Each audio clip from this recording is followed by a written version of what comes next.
Thanks for clicking on the video, and here today at Nerd Mimic, we are doing another issue of Dungeons & Dragons Adventure Magazine. We're up to issue number 5 now, and of course, we're going to do a 100% flip through of this magazine in 4K. So if you want to pause the video, do a screen capture, read along with me, you may, of course.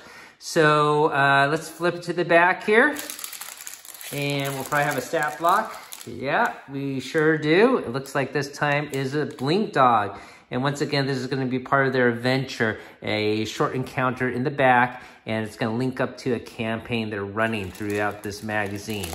And it's going to be an 80 issue run, and this magazine, as all the other issues, does come with a free gift, and it looks like it's another set of dice. So of course we'll check that out. So on the cover here, it looks like we're going to talk about something, the 3 pillars, maybe Battle of the Living Dead, we'll find out. So let's get this bag open. And if you're new to the channel, hopefully you could hit that like and subscribe if you like what you see.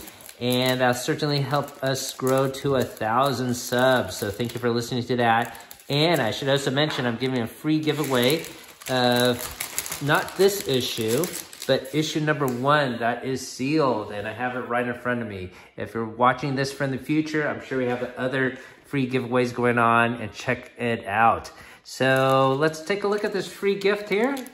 It's a set of dice. Looks like they're marbleized and solid, not translucent. We'll take it out of the bag here. And it feels nice, really smooth. This actually seems to have a better finish than the issue of the first dice, or even the yellow dice. This really has a nice polished feel to it. Either way, nice dice. Once again, I don't know how many free dice you need for D&D, but here we go. All right, so let's take a look at the magazine. And once again, these are gonna be little leaflets because you're supposed to put it into a binder. You can see little punch holes here on the side. And we'll take a look at the table of contents here. This time, we got some sage advice about the 3 pillars, passage of time, darkness and light, combat. We're going to talk about resistance, vulnerability, and immunity, character creation for the fire class. Lore today will be for the Neverwinter Wood, and monsters will be the skeleton, and the adventure will be the crypt of the elf lord. Okay, so the 3 pillars here. I guess this is talking about the foundation of D&D. Exploration, social interaction, and combat. It's almost like going to school. Never heard of this concept of the 3 pillars here. But there you go. Social interaction. Of course, a lot of dialogue going between the DM and the players. And the monsters too, of course, can talk. Combat here. Roll dice or role play. Main interactions are decided upon a roll of dice. Your DM may ask you to make a charisma check using one of deception, intimidation, or persuasion skills depending on the situation. But for the DMs out there, remember, you decide when to call for ability check. If a player is role-playing their character well, a dice roll may not be needed. Okay, now discussing about the passage of time. And once again, the presentation of these articles are quite nice.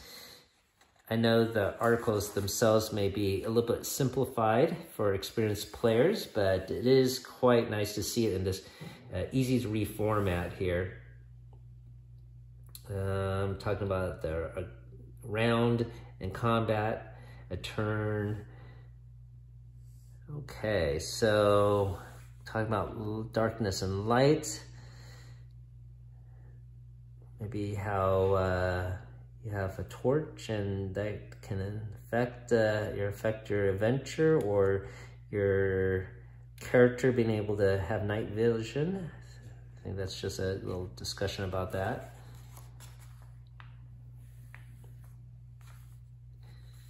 Now, I guess I didn't know there was a difference between bright light and dim light, but I guess that makes sense. And going on to damage here. How much damage you deal all depends on your characters, on the creature's vulnerability or resistance.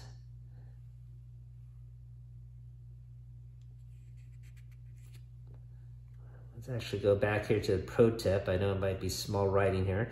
Watch out for creatures with a trait known as blind sight. These creatures can perceive their surroundings without sight, with a specific radius. Creatures with blind sight include bats and dragons, as well as sightless entities such as oozes.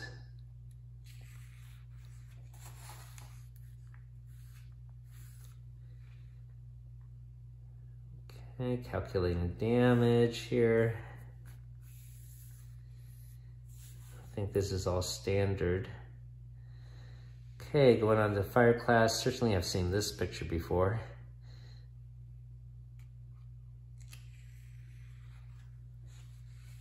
And this artwork as well.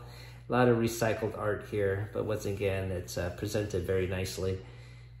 Rwanda specialist, why do you fight? Choose your weapon. Fighter features, first level. Once again, it's gonna have an 80 issue run. I don't know how high they're gonna go up to. Maybe 9, we'll see. Tools of war. Melee, range. Pro tip, fighters are difficult to knock unconscious in a fight. They start the game with hit points equaling 10 plus their constitution modifier and gain 1d10 hit points plus their con modifier at every level after that.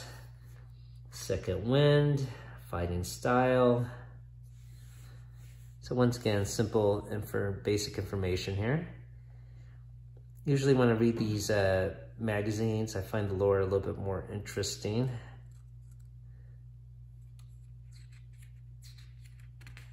This is talking about the Feywild a little bit at the bottom.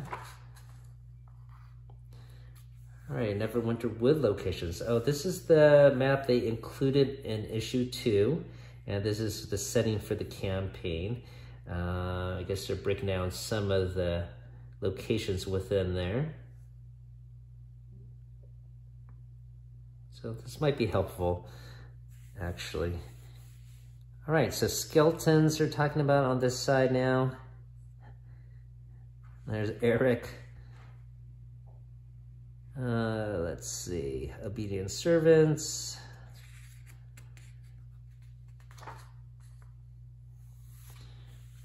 Habitual behaviors, limited intelligence. Let's read these pro tips. Resurrecting a skeleton banishes the hateful undead spirit that animates it and restores its body and soul. Another top tip here. While most skeletons are the animated remains of dead humanoids, the undead can be created from the bones of other creatures, giving rise to a host of terrifying and unique forms.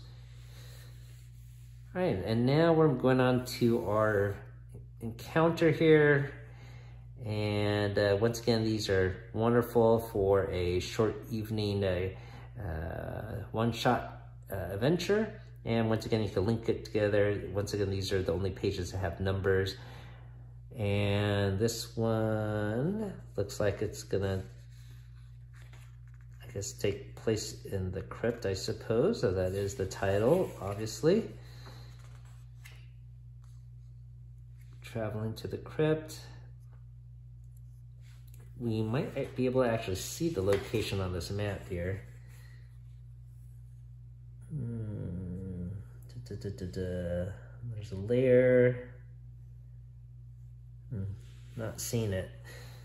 All right, maybe it is on the actual larger map.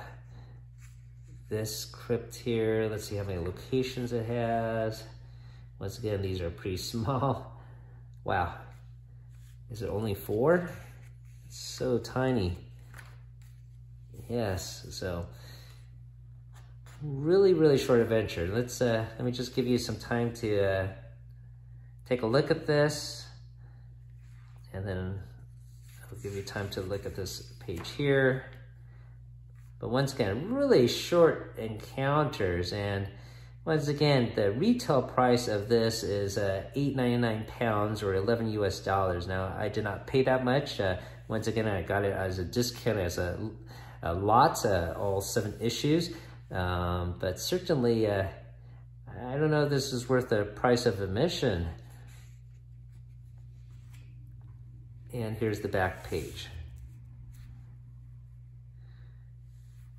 So, once again, a nice presentation. It's cool that they do have an encounter in each issue. Once again, it is quite short, approximately 26 pages only. Very basic information. And a lot of that cost, of course, is going to the free gift, which once again is another dice set. So you'll have to judge if this is something you want to get into or not. Certainly, I don't plan to get all 80 issues. Like I said, I might just, since I'm already committed to 7, get the next 4 or so that will finish up that short campaign in there. But I certainly think my money and time's better spent on maybe going back and getting some old Dragon magazines with modules. And I have the Dungeon magazine series, 1 through 17. That include all the first edition adventures and modules. So maybe I'll present that next time. So thank you for watching for this. I will break down issue 6 in a couple days. Thank you for watching. Have a great day. Keep on adventuring out there.